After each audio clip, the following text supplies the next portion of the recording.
Tarehe 13 Mei 2026 na kusalimu sana popote pale ulipo mtazamaji wa SQF TV kwa nami Pendo Godson. Wananchi mkoani Manyara wameaswa kuimarisha ushirikiano na jeshi la polisi kwa kufichua vitendo vya kihalifu vikiwemo matumizi ya dawa ya kulevya na ukatili wa kijinsia kama ubakaji na ulawiti. Akizungumza katika kilele cha siku ya Polisi Family Day, kaimu kamanda wa polisi mkoani humo Lucas Mwakatundu amesisitiza kuwa siri na taarifa za mapema kutoka kwa jamii ndio silaha kuu ya kutokomeza uhalifu na kuhakikisha usalama wa raia unatawala. Akizungumza katika siku maalum ya Polisi Family Day, kaimu kamanda wa jeshi la polisi mkoa wa Manyara Lucas Mwakatundu anaeleza umuhimu wa wananchi kufichua vitendo vya kihalifu. Namna bora ya kushirikiana na jamii tunayoihudumia. Lakini tutoe huduma bora, lakini pia kushirikiana vizuri na jamii ili kuweza kuwa karibu na kupata taarifa mbalimbali za uhalifu na wahalifu ili waweze kushughulikiwa kwa mapema zaidi kabla hali haijawa mbaya. Zaidi ya hapo, pia tunahimiza wanajamii nao kwa upande wao, kila mmoja katika familia yake haina mhalifu, ili jamii nzima ya Tanzania iwe salama pamoja na mkoa wetu. Mbunge wa jimbo la Babati mjini Emmanuel Kambai amelipongeza jeshi hilo kwa kulinda raia na mali zao. Wananchi wa jimbo la Babati mjini, lakini wananchi wa mkoa wa Manyara wanatambua kazi nzuri ambayo mmekuwa mkifanya. Mmekuwa mstari wa mbele kuhakikisha amani inaendelea kuwepo nchini, lakini katika wilaya yetu ya Babati na mkoa mzima.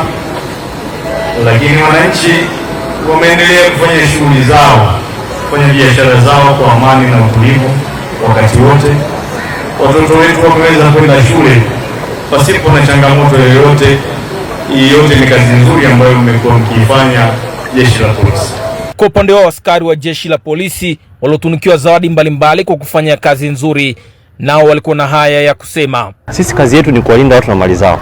Inaishia hapo. Yaani hakuna siku tutasema tumeacha kufanya hivyo, kwa sababu lengo la kwanza jeshi la polisi ni kulinda watu na mali zao. Kwa hivyo hakuna nyongeza ya hapo au pungufu ya hapo, kwa sababu huo ndio wajibu wetu hasa kwa jamii. Tuendelee kujituma na kufanya kazi.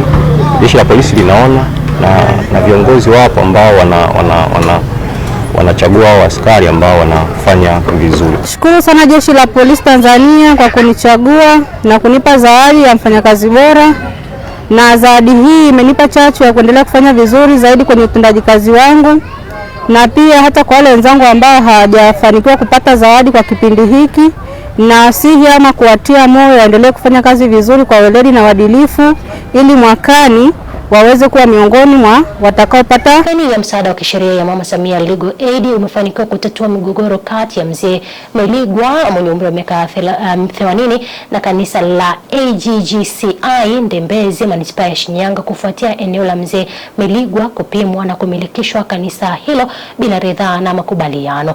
Kufuatia hali hiyo, maofisa wa timu ya Mama Samia Legal Aid imefika na kujionea eneo hilo lenye mgogoro na kuzikutanisha pande zote mbili, hali ambayo imeleta suluhu la kudumu. Kwa upande wake, mzee Meligwa amesema ameridhishwa na hatua hiyo, huku mwakilishi wa mchungaji wa kanisa hilo Bwana Obedi Malima akidai kuwa kanisa limeridhia eneo hilo lipimwe upya ili mzee Meligwa apate haki yake. Mimi naitwa Meligwa Sita na Ndembezi. Nashukuru timu ya Mama Samia kunirudisha na kiwanja changu. Naitwa Obedi Malima kwa niaba ya mchungaji wa kanisa la AGGCI Mwanoni Ndembezi. Tumekutana na timu ya Mama Samia Legal Aid katika kuangalia moja iliyojitokeza kuwa ni changamoto ya eneo letu la kanisa. Baada ya timu hii kufika, maelezo yetu yalikuwa yanajitosheleza kabisa kama ambavyo tulikuwa tunayaongea kupitia ofisi ya mwenyekiti wa serikali ya mtaa, kwamba ifikapo mwezi wa 10 mwishoni tutakuwa tumekamilisha swala la kumlipa mzee huyu ili kipande hiki cha eneo lake kiwe ni kipande halali cha kanisa. Kupitia kamati hii wameona kwamba swala hilo ni muda mrefu, na kama kanisa tunaridhia kipande hiki cha mzee Meligwa kiweze kupimwa upya, wastani wa square mita za mraba 1400 ziweze kupimwa upya. Kwa majina naitwa Mariamu Mikidadi Mdoni, mwenyekiti wa mtaa wa Ndembezi. Ninaishukuru timu ya Mheshimiwa Mama Samia Suluhu Hassan kwa kufika kwenye eneo letu, maana mgogoro huu umekuwa wa muda mrefu na sasa leo nafikiri umefika mwisho. Umeweza kumsaidia mzee, ameweza kupatiwa kipande chake cha ardhi kilichokuwa kimeingia upande wa kanisa. Miligwa alikuwa anapata shida kufanya maendeleo yake kwa sababu eneo lake lilikuwa limechukuliwa bila kufahamu. Na sasa mwafaka umefika vizuri, eneo la mzee Miligwa litabaki kwake na eneo la kanisa litabaki upande wake. Akizungumza na Global TV Mei 13, mzazi wa marehemu James Rogat Temba ameeleza amepokea taarifa kutoka kwa jeshi la polisi kuwa kichwa cha mwanawe kimepatikana maeneo ya Kitunda jijini Dar es Salaam. Mwili wa Temba aliyekuwa mwanafunzi wa chuo cha IFM ulikuwa ukielea kwenye maji ya mto Msimbazi eneo la Kipawa Aprili 30, 2026 ukiwa hakuna kichwa na kuzikwa Mei 7, 2026 katika kijiji cha Mande, Kilimanjaro. Jeshi la polisi wanaendelea na taratibu hizo, wanaendelea na taratibu hizo kutafuta kichwa hicho na nafikiri wamefikia hatua nzuri. Kwa hiyo mimi mwenyewe bado niko Moshi lakini nategemea kuondoka. Ukisema wamefikia hatua nzuri una maana gani? Unajua kama hawajamaliza kazi yao si vizuri sana kuongea mambo yao ya polisi. Ndio. Lakini kwa taarifa za tetesi za awali waliniambia kwamba wamekipata. Okay. Na walikondokeza kwamba wamekipata wapi? Maeneo ya Kitunda Kibeberu. Ndipo ambapo kilipatikana hicho kichwa. Kilichopatikana huko. Na wakati taratibu nyingine zinaendelea, maana ya kwamba msiba utafungwa tena kuhakikisha kwamba mnakwenda kupumzisha kichwa cha marehemu James Temba.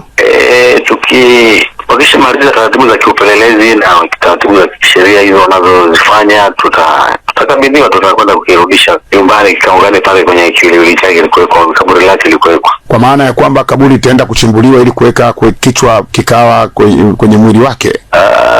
Wale waliojengea nafikiri kuna sehemu waliacha kwenye dharura kwa sababu ya tulitegemea kwamba kitapatikana. Ndio. Tulikuwa tumewaza kwamba kikipatikana tukiwa tumeshamwaga zege kote itakuwaje, lakini tuliacha kama ya dharura. Ndio.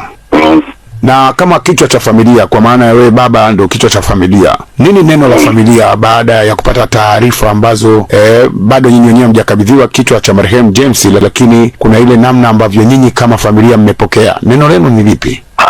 Sisi kwanza tunashukuru ndugu jamaa na marafiki kwa kushirikiana nasi toka mwanzo tulipopata taarifa hizi mbaya za kifo cha kijana wetu, kwa sababu ni watu wengi walitukimbilia kutoka sehemu mbalimbali. Ndio. Na tuliposikia taarifa kupatikana hicho kichwa pia tumefarijika, maana tumeona anawaza mtoto amezikwa hana kichwa, unakuwa na mawazo ambayo ni tofauti zaidi. Pamoja na kwamba ushapata hasara ya na ufungu zaidi wa kukotelea mtoto kuzikwa bila kichwa. Lakini kwa juhudi za jeshi la polisi na kuweza kufanikisha hilo jambo ni kwamba tunawashukuru kwa juhudi zao, lakini pia tunawashukuru hata waandishi habari kwa taarifa zao mbalimbali ambazo zinasaidia watu kupata taarifa. Ndio.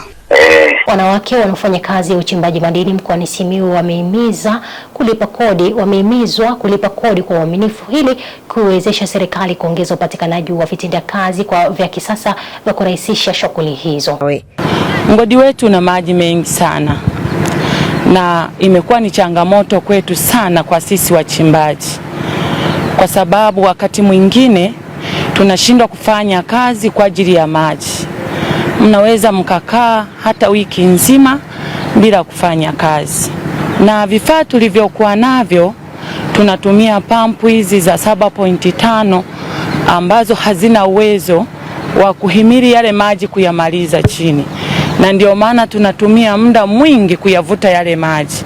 Lakini tunawashukuru walezi wetu STAMICO kwa kutupatia pampu pamoja na mashine, na tumepata pampu, tumepata mashine, tumepata jograsha. Kwa hiyo sasa tunaishukuru sana serikali yetu inayoongozwa na mama yetu Samia Suluhu Hassan. Hawa wanatupa moyo wa kututia nguvu tufanye kazi, na sisi tumefurahia mno kwa sababu ya kutushika mkono. Msisitizo katolewa kwa wachimbaji kuendelea kulipa kodi zote za serikali kwa uaminifu.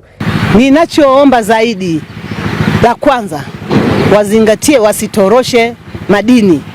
La pili, walipe mirabaha yote ya serikali na tozo na maduhuri yote kama ilivyo sheria. Lakini wazidi kujitolea na kutoa CSR, wasaidie kijiji chao. Hayo ndo mambo mazuri ya kuzingatia, kwa sababu wakifanya hivyo serikali lazima itarudisha litani kwao, itawapa tena vitu vizuri zaidi kushinda hata hapa. Lakini kwenye swala la usimamizi wanawake wamejitahidi sana. Kwa ulipaji wa maduhuli wanajitahidi, wanalipa maduhuli ya serikali, na kwa sasa kwa mkoa wa Simiyu huu ni mgodi unaofuata, ni mgodi wa pili kwa ulipaji wa maduhuli ya serikali. Mamlaka ya udhibiti na kupambana na dawa za kulevya DECA kwa kushirikiana na mamlaka ya maabara ya mkemia mkuu wa serikali na mamlaka ya mapato Tanzania TRA wamefanikiwa kukamata jumla ya lita 66,048 za kemikali bashirifu zilizoingizwa nchini kinyume na taratibu za kisheria, kama anavyoeleza Kamishna Jenerali DECA Aretasi Limo. Udhibiti na kupambana na dawa za kulevya kwa kushirikiana na mamlaka ya maabara ya mkemia mkuu wa serikali pamoja na mamlaka ya mapato Tanzania mwezi Aprili 2026 ilifanya operation maalum jijini Dar es Salaam na kufanikiwa kukamata jumla ya lita 66,048 za kemikali bashirifu zilizoingizwa nchini kinyume na taratibu za kisheria.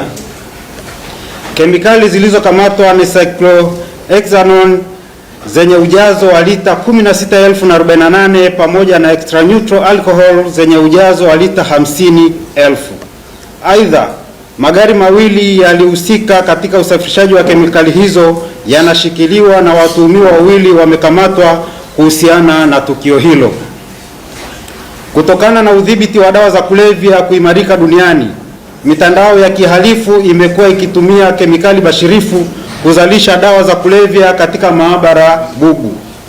Kemikali hizo ni halali kwa matumizi mbalimbali ya viwandani, kitabibu, kilimo, ujenzi, madini pamoja na tafiti za kisayansi, lakini wahalifu huzitumia vibaya kwa kuzichepusha kutoka katika matumizi halali na kuzitumia kutengeneza dawa za kulevya. Mkuu wa wilaya ya Ilala Edward Mpogola amesema serikali imetenga zaidi ya shilingi bilioni 1.7 kuboresha barabara ya Tabata Bima Kimanga ili kuboresha miundombinu na kurahisisha usafiri kwa wananchi wa eneo hilo. Moja ya eneo ambalo kimsingi limekuwa likilalamikiwa na ni kweli lina changamoto kubwa ni eneo hili la barabara hii ya Tabata Bima Kimanga. Ukiangalia mashimo ni mengi na kweli kumekuwa na adha hiyo, na kipande hiki ambacho ni korofi sana ni takribani mita 600. Halmashauri ya jiji la Dar es Salaam tayari imeshatenga fedha kwa ajili ya utekelezaji na uboreshaji wa miundombinu hii.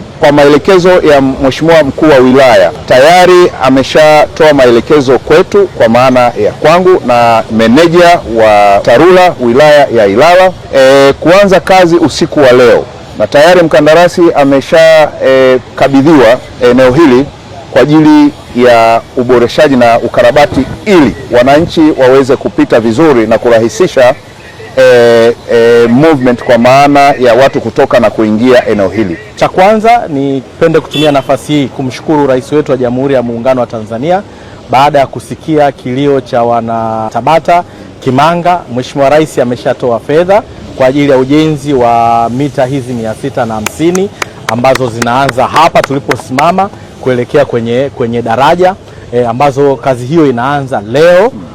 Na hiyo kazi tumetoa maelekezo, amesema hapa ndugu yangu mkurugenzi, tumetoa maelekezo leo kwamba hiki kifusi ambacho kiliwekwa hapa cha mawe na zege sijui na nondo kitolewe sasa hivi, yani kianze kutolewa sasa hivi ili kuruhusu sasa zoezi la ujenzi wa hii barabara kwa kiwango cha zege uanze kufanyika. Lakini wakati tunaenda kwenye zoezi hilo tumesema barabara hii inataka kuanza kupitika kuanzia leo, kama alivyosema mkurugenzi, usiku kucha lazima hii barabara itengamae. Halmashauri yetu ya jiji la Dar es Salaam imeshatoa fedha zaidi ya bilioni 1 na milioni 700 ambayo tunakwenda kujenga zaidi ya kilomita 400 katika hili eneo ambalo tutaenda kuona tayari mkandarasi ameshaingia site ili barabara hizi ambazo ni zaidi ya kilomita 1 katika kipindi cha mwezi mmoja itakuwa ni barabara ambayo tayari ina lami na ina kiwango cha zege ambayo itakuwa inapitika. Na mtazamaji, huu ni mwisho wa taarifa ya habari. Sina la ziada mpaka sasa. Ulikuwa na Mipendo Goto, amenizidi kukukumbusha kambi ya upasuaji wa mdomo wazi pale Malolo Tabora. Upasuaji huo unaanza tarehe 18 Mei